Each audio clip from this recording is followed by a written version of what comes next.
So, you are a new player and want to reach the endgame. In this video, I will explain you everything you need to know as a new player and how to reach the endgame. I'm Dato. I've spent almost 6,000 hours in Destiny and have done all the raids, almost every dungeon, and even soloed the raid boss from the raid called Salvation's Edge. This guide will be timestamped and I will try to keep this free from major spoilers. Before you start playing Destiny 2, we need to talk about the DLC content. You can play Destiny 2 free to play, but a lot of content and exotic in this game will be behind a paywall. I'm not saying you can't get to the endgame and experiencing it, but for a free to play player, you will only have access to 3 raids out of 11 and 1 dungeon out of 11. You will also only able to play 2 campaigns, that's Shadowkeep and Beyond Light, plus the intro missions of the other campaigns, which means you can only have 4 subclasses instead of 6. But if you purchase the DLC, which costs only around 25 euros and gets you every expansion, you can access to the rest of the endgame raids and dungeons. On top of that, you get all the campaigns, which are pretty good in my opinion, especially Witch Queen and Final Shape. Those 2 are bangers. You also get 2 more subclasses, Strand and Prismatic, a lot of exotics, exotic quests, and lastly, endgame PvP, if you're into that. What do I recommend? With the amount of content and time you can sink, makes it, in my opinion, worth it for 25 euros. But if you're still not sure yet, you can finish the 2 campaigns, experience the Prophecy Dungeon, or maybe even the Vault of Glass raid. Then, from there, you can decide to purchase for the rest of the content. Let's start with the beginning. What class should I choose? In Destiny, we have 3 classes: Titans, Hunters, and Warlocks. I will give a quick introduction of each class and how it looks in the endgame with the build running. Let's start with Titans. Titans are close combat focused melee heavy class, and they have a barricade as their unique class ability. They are kinda the barbarian class in a way.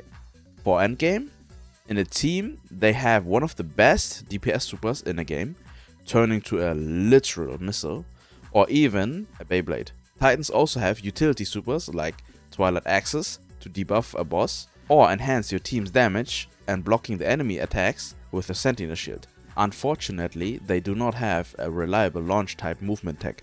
Next up, we have Hunters. Hunters are the mobile-ish stealthy class. They have a dodge as their unique class ability. Imagine like a rogue-ish type class. For endgame, in a team they provide usually a damage super, but they also have access to a really good debuff super called Tether. They do have a launch type movement tech called Shadowskate if you're into that. Lastly, we have Warlocks. Warlocks can be pretty mobile, if not the most mobile class out of all of them. Their thing is to be a space wizard. They have a healing rift as their unique class ability, so imagine Warlocks being like the magic-ish class. For endgame in a team, they are very often the support and backbone of a raid team. If you have no Warlock with a Well of Radiance super in your raid team, it's going to be hell for you guys in the DPS phase. Warlocks are not reduced to support only. They have a really good DPS super like a Nova Bomb. They do have a launch type movement tech called Wellskate. Now with the introduction over, don't stress yourself too much. All 3 classes are really good. Destiny 2 is a build crafting game with different focuses and strengths. In a 6-man raid, all classes will be good. But if you want to do some solo endgame activities, here's my opinion. If you want to solo dungeons, Warlock seems to be the easiest in my opinion. And for solo raid encounters, Hunter seems to be the most popular option. For example, I soloed the Salvation's Edge final boss on my Hunter. After picking your class, we start with the NewLight experience. You will be picked up by your ghost, just follow the in-game directions. Later, you will meet your first NPC called Shaw Horn. He will guide you through the NewLight missions. A little bit later, you can choose to go straight to the tower and skip the NewLight quest, or you can continue and finish the quest. If you have never played Destiny before, I highly recommend finishing the questline. But if you are a returning player or lazy, feel free to skip it. Make sure to track your quests so it's easier for you to progress. Here are some basics you should know in Destiny. Your Guardian has 3 abilities and 1 super. Those are your Grenade, Melee, Class ability, and lastly, your super ability. It's a cooldown based system, so after some time, you will get your abilities back. The weapons we have in Destiny are based on 3 ammo types: Primary, Special, and Heavy. Primary are your go-to weapon to deal with smaller enemies. Primary ammo is also infinite, so you will never run out of ammo. They are the weakest ammo type, so don't expect high damage compared to other options. Talking about the other options, next we have Special ammo. Special are weapon types with more power, but you can run out of ammo with them. Our last ammo type is Heavy ammo. Heavy is your most powerful weapon. Usually you have your best DPS weapon running with it. Additionally to the ammo type, we have 3 weapon slots. Those are the kinetic slot, the energy slot, and the heavy slot. The first and second slot can have either a primary or special weapon, or both if you want. Please do not, I repeat, do not run double primary in PvE. Your third slot is always gonna be your heavy weapon. Let's talk about loot and gear. Destiny 2 is a looter shooter, and your jobs have different rarities, ranging from uncommon, rare, legendary, and exotic. Here's a quick tip. Almost every single time you can delete greens and blues, or you can use them to infuse gear that is lower in power. We also have the tier system for our weapons and armor. Tiered weapon can drop from tier 1, indicating by the star on the weapon, up to tier 5. Higher tiered weapon means you can roll with more perks and have enhanced effects on it. Here's an important hint for you. Since the last update, we can upgrade the tier on our weapon. So, if you get a gold rolled weapon that's like, for example, tier 2, you can keep it and just slowly upgrade it with materials over time and turn it into a tier 5 weapon. Tiered armor on the other side is a little bit different. You cannot upgrade lower tiered armor to tier 5. On top of that, higher tier gives you more stats for your character, so you most definitely want to get tier 5 armor later down the line. There are 12 armor types. All of them have primary, secondary, and a random stat that is not rolled in the previous stat slot. Uniquely to tier 5, you can get a tuning bonus on a random stat, so you can min-max and grind for perfect armor. Talking about armor stats, in Destiny we have 6 stat types going from health down to weapons. Each stat can go up to 200, and the bonus effect activates above 100 and scales up to 200. You can hover in-game over the stats and it will tell you everything about it. For my PvE people, focus on weapon and super if you're facing a boss as an example. On the other side, if you're just doing vanguard activities, focus on stats that matches your build. Imagine you're running a melee build, so you want to focus on the melee stat. Now, what is that number over here? That is your power level. Your gear equipped to your character is your power level. Power level is similar to gear score from other games. Power level will allow you to fight enemies with the same or lower power level. Meaning, if you fight an enemy that is way higher in power than you, he will be immune to you and you will evaporate instantly. In Destiny, your power level jobs are account bound. That means all your gear jobs will be power shared across all of your characters. For example, your warlock is 500 power and you create a hunter. All your jobs on your hunter will be 500 power, so you can have an easier time to gear up your other characters. The max power you can have is 550. Only few activities require such high power, like Ultimate Conquest. 400 power is enough to do most of the endgame content in the game. Make sure you have a solo build and weapons to tackle those endgame activities. Don't worry too much about power grind because you're gonna start at 300 power as a new player. Okay, Dato, how do I gain more power, you ask? You gain more power from almost every activity in the game. Almost every job will increase your power level, so don't stress yourself to grind power fast, just play the game and you will get there naturally. What is the rank below the power? That's your Guardian rank. Guardian rank is for you a way to have a goal or path to progress. Most important is to reach least Guardian rank 4 to unlock armor mods and loadouts. Everything above is just for you having goals to chase or bragging rights. Lastly, we also have artifacts. With the latest update, you can run different artifacts from past season. Each of them have different focuses and can bring your build to the next level. Artifacts will give your build bonus effects and can drastically turning your good build into a broken one. For example, one of the effects is called Limit Break. It will boost your super damage by 15%. Jumping back to the NewLight experience. After you are done on the Cosmodrome, you will be flying to the tower. Tower is the main hub of all Guardians. At the tower, you will have a lot of NPC vendors you can talk to, but first you gotta follow your quest. And later you will meet Ikora Ray. At Ikora, you can choose a new light kit to unlock, choosing from Solar, Void and Arc. She is also the vendor for your light subclass aspects, fragments and abilities to unlock. You can buy those with Glimmer. Your character can have up to 6 subclasses. Those are divided in light and darkness. Solar, Void and Arc for the light subclass, Stasis and Strand for the darkness subclass. The last one is Prismatic. It's a mix of both light and darkness, with a bonus effect to be able to transcend. After you are done with Ikora, it's time to open the destination. This is your hub to launch activities from. As a beginner, I recommend finishing all your campaigns first. Start with the mission on the Dreaming City. After that, finish the campaign of Shadowkeep on the Moon. The next campaign is from Beyond Light, which starts on Europa. You will unlock the Stasis subclass after finishing it. The next expansion is Witch Queen and begins on Savathun's Throne World. If you finish that campaign, go to Neptune to start the Lightfall campaign. Completing the Lightfall campaign will unlock the Strand subclass for you. After that comes, in my opinion, the best campaign in Destiny 2, the Final Shape expansion.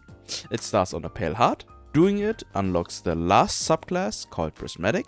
After that comes the Edge of Fate campaign and it starts on Kepler. The last campaign you wanna finish is Renegades. You can find it on a Lawless Frontier. Each campaign takes roughly around 5 to 8 hours to complete. You can play the campaign with 2 friends, so grab your buddies and enjoy what Destiny 2 has to offer. While we are on the Destination tab, let me give you a quick rundown what the ops are on the bottom of the Destination tabs. We have Vanguard, Crucible, Gambit, Raids and Dungeons, and the Seasonal Hub. Those are your activities you can run in Destiny. Vanguard is your PvE hub. We have Fireteam Ops. It is pretty much a quick activity with a set path leading to a final boss at the end, finishing in about 10 to 15-ish minutes. Pinnacle are exotic missions or past seasonal activities. Those usually take around 20 to 40 minutes to complete. Arena is your 6-man activity. Usually it boils down to run to the spot, do X objective and repeat until you reach the final boss. Solo is your activity if you want to be alone. Those are lost sectors that got beefed up with the boss at the end. Crucible is your PvP hub. In there you can find 6v6 control, that's pretty much like domination from other games. Rumble, in other words free for all. Barrel Racing League, where you race against other Guardians. Competitive, that is our ranked game mode. And lastly, Trials, which is only available on the weekend. The next hub is Gambit. Gambit is a mix of PvE and PvP. To explain it, there are 2 teams playing PvE in their quote-unquote world and race each other, collecting motes to kill the boss. There are twists like invading the other team to disrupt them by killing them. Raid and Dungeon Hub is pretty much self-explanatory. Here you can find all the raids and dungeons, including Pantheon. And the last one is the Season Hub. Here you can find your orders, dailies and weeklies to complete. Those will reward you mostly with Bright Dust, which you can use to buy cosmetics like ornaments from the Eververse store. Let's talk about currencies we have in Destiny. Starting with Glimmer. Glimmer is your basic currency to upgrade, infuse and buy your aspects and fragments. You can get Glimmer by finishing activities. Chronologs are to buy old cosmetics from past season passes you own and can be exchanged for material. You get them by completing the weekly rewards track. Next, we have Bright Dust. Bright Dust is used to buy cosmetics from the Eververse store. For example, you can buy weapon ornaments, aka skins. Silver is the currency you can buy with real money. It is used to buy old passes or cosmetic from the Eververse store. Oof, there's a lot of talking. Let me give you a quick checklist of what you need so you can raid. Here's my summary. Get Guardian rank 4 to unlock armor mods and loadouts. Unlock all subclasses and all aspects and fragments you wanna use. Reach 400 power. Get decent stats, armor. The powerhouse archetype is really good. Get Truth. That's one of the easiest and highest DPS options in the game currently. Make a solid build, especially like 2 loadouts, one for ad clear and one for boss DPS. If you have all that, you are pretty much set to experience all the endgame content Destiny has to offer.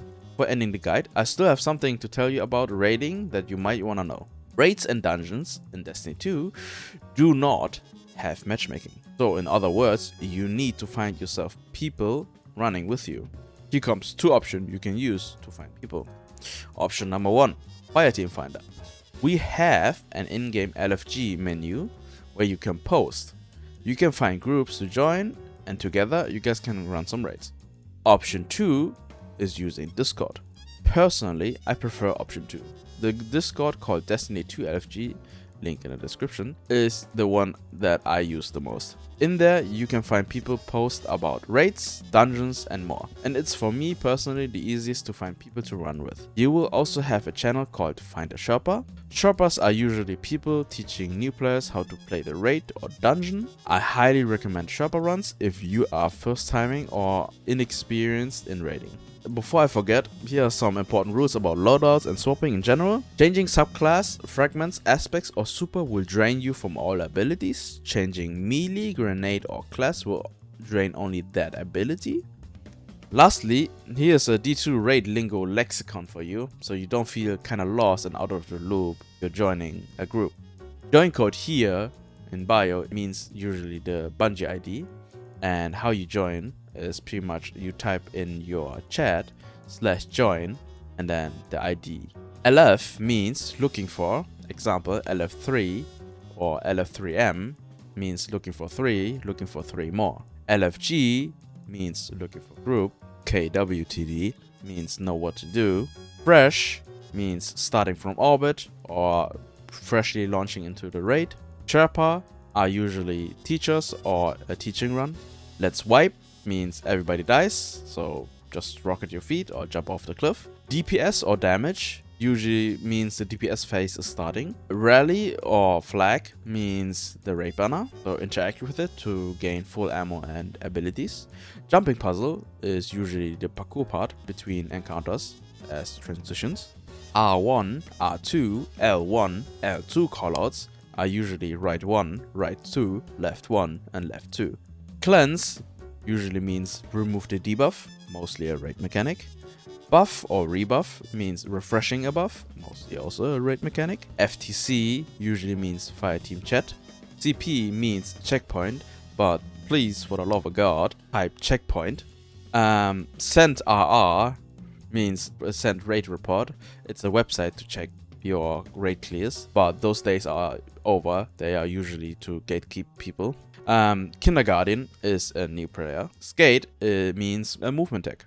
For example, whale skate or shadow skate. That's pretty much it. That's how you go from start to endgame. If you have any more questions, feel free to comment. And if you are an experienced player, write down some advice for our new people. You can follow me on Discord. We have here a lot of people open to answer your questions. Oh yeah, before I forget, I haven't done the latest dungeon yet. So if you want to see me doing that solo, flawless and blind and want to see me struggle, you can check me out on Twitch. Anyways, I appreciate you for watching the videos. And if you want to see me kill the Salvation's Edge raid boss solo, you can click on this video.